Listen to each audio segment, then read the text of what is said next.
So, Keith, thank you for joining me. Let's take it right back to when you first signed for Newcastle United. I read a story that you didn't have an agent at the time, and Sir Alex Ferguson stepped in as the agent. Talk me through that situation there. Yeah, it was like a weird sort of situation. I mean, I was only 19 years of age at the time, but Man United were in talks to sign Andy Cole, but the only way the deal would happen was if I went the other way. So we were playing a game away in Sheffield United that night, and Alex Ferguson told me about the situation. He says to me, think about it, come to me after the game and tell me what you want to do. So I thought about it during the game and decided, yep, this is a good opportunity. I'm going to a massive club in Newcastle. So I came to Alex Ferguson after the game and I says, yep, I'm happy to go. So the rest of the boys jumps on a coach back to Manchester from Sheffield. Myself and Alex Ferguson jumps in a car to go to a hotel in Sheffield to meet up with Freddie Fletcher, Freddie Shepherd and Kevin Keegan. And we thrashed out the terms, and at the time I had no agent, and Alex Ferguson acted as my agent. The first thing he done when we got to the hotel, he says, get your mum on the phone. Spoke to my mum and says, it's okay, I've acted as his agent. My mum had met him before, trusted him, and he looked after me like he said he would. And then how much was the deal for in the end? I mean, what did you get out of the deal? Well, at the time, I mean, I was on £250 a week. He made out it was on £600 a week, so he got that doubled. So he did say he'd look after me. He maybe told a few porky pies along the way, but he did what he said he was going to do. So he looked after you then in general. And then, obviously, since you signed for the club, I heard that they tried to sign you back as well. Yeah, 6 months after I left, at the time when I did leave, Andrei Kanchelskis was in front of me, and I felt that was a good enough reason for me to go to Newcastle and try and get regular first team football. Unbeknown to me, the following summer I signed for Newcastle in January, but in the summer Andrei Kanchelskis left Man United, and Alex Ferguson spoke to me, and they put a bid in for £4 million, but Newcastle turned that down, and I've no problem with that whatsoever, because I went on to have the best time of my life at Newcastle. And then you went from working under Alex Ferguson to working with Kevin Keegan. How do those two great managers compare? I mean, Alex Ferguson was, amazing. I first met him when I was 13 years of age when I signed for the club, and brought me through like the team that I was involved in with Beckham and Scholes and Nicky Butt, Gary Neville, Rob Savage, great players. He brought us through in the right way. But I went to Newcastle and it felt more like I was a first team regular, yes. Where I was always going to be involved, and he was just the best that I could ever talk about, because in terms of man management, I've never met a manager like him. Proper training ground manager, where he would be out there on the pitch with you, and after training he'd pull you aside and he would say this, say that to you, and just help you. I was still a young lad, help you in any way that he could, and he was just absolutely amazing. And you must have had some great times at the club. What sticks out as your greatest game that you've been a part of, or the greatest game that you've played in? Well, I mean, that's an easy answer for me, because Barcelona, 97. We beat Barcelona 3-2. Tino Asprilla hat-trick. But in terms of individual performance by myself, I've never come close to it again. I wish I did many times, but when you talk about individual performances and you want to pick your best game that you could ever play, you would pick a Barcelona, you would pick a Real Madrid, and I'm very fortunate that that was the case that night against Barcelona, where we won 3-2 and I put two of the crosses in for Tino to score. And it was this time last week Newcastle United was celebrating like the greatest comeback probably since the Arsenal game, the 4-4 game. What's the greatest comeback that you've been a part of in your career? Oh, that's a good That's a good question. I don't. I'm trying to sort of struggle to think about comebacks along those lines. I remember being 3-0 up at half time and losing 4-3 away at Wolves, playing for Leicester in the Premiership. I think the closest one probably is Newcastle against Leicester in the Premiership. We're 3-1 down with I think 13 minutes to go, and then Alan Shearer pops up and scores a hat-trick in the last 13 minutes, and we win 4-3.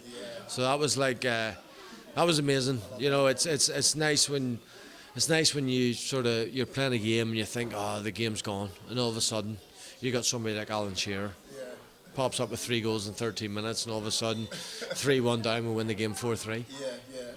And obviously you're a winger as well.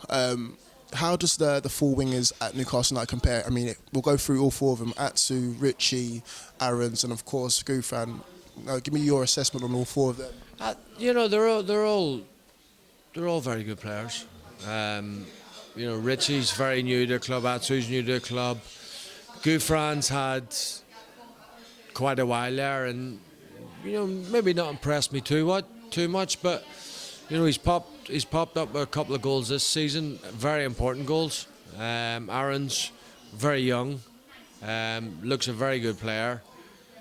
Still needs time to sort of mature and find his feet, but you know, all very good players. But I think the game has very much changed over the years, where you know, back when I was playing, we were sort of a rigid 4-4-2, where Ginola was left, I was right, and you know, that's the way it was. Where now you don't get an awful lot of 4-4-2 games now where people play that sort of system, and it's disappointing, because I think when wingers are important to the game, because they excite the crowd. You know, they want people getting the ball and running at players, because that gets people on the edge of their seats, and I don't think the game nowadays has that.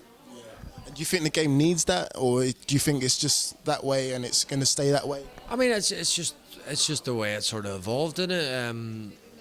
You know, you have all.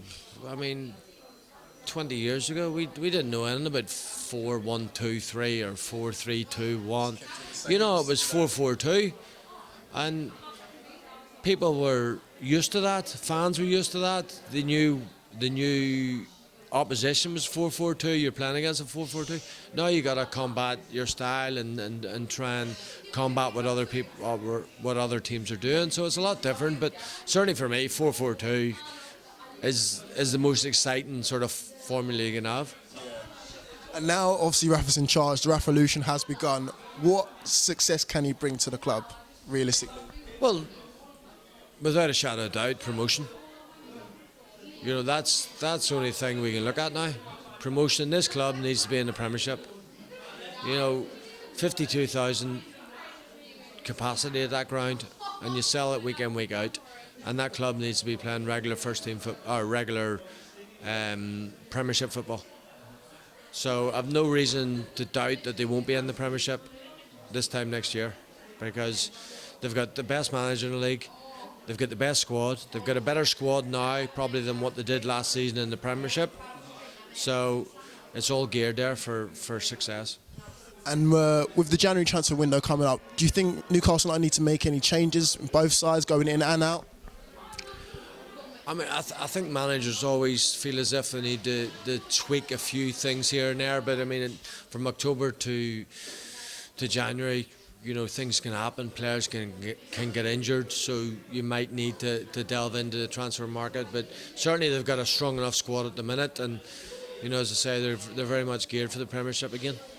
And out of all the other teams that you've played for as well, you know, in the Premier League and the Championship, what other teams do you look out for apart from Newcastle? Well, I mean, you always look out for the clubs you played for. I mean, I grew up a Man United fan, so I still look out for Man United. I played for Leicester, so you know, for them, yeah, for them last season and win the Premiership was like pretty much ridiculous, incredible. You know, so you're always going to watch out for the teams that you played for. So, you know, they're not going to win the league again this year. I think every Leicester fan knows that. But as long as they give a good account of themselves, maybe finish top half, and they're doing very well in the Champions League at the minute. So.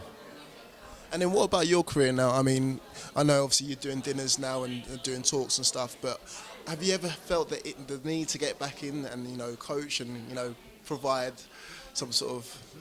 No, I mean, as far as coaching, I started my coaching badges in 2010. I'd done part of my badges, and I just felt it wasn't right.